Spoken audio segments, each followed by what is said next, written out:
Good morning mga brother and sister. Muli mayroon naman akong iaalay na kanta sa ating Panginoon. Finally,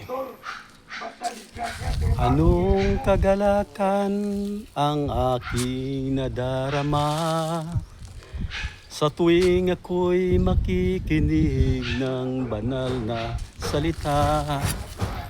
Nalaman ko ang susi ng kanyang mga himala, sa gabay na lingkod niyang pinagpala. Finally, ako ngayon may bagong buhay. Finally, ako ngayon ay pinagpala. Finally, ako ngayon ay tagumpay. Finally, yes, finally.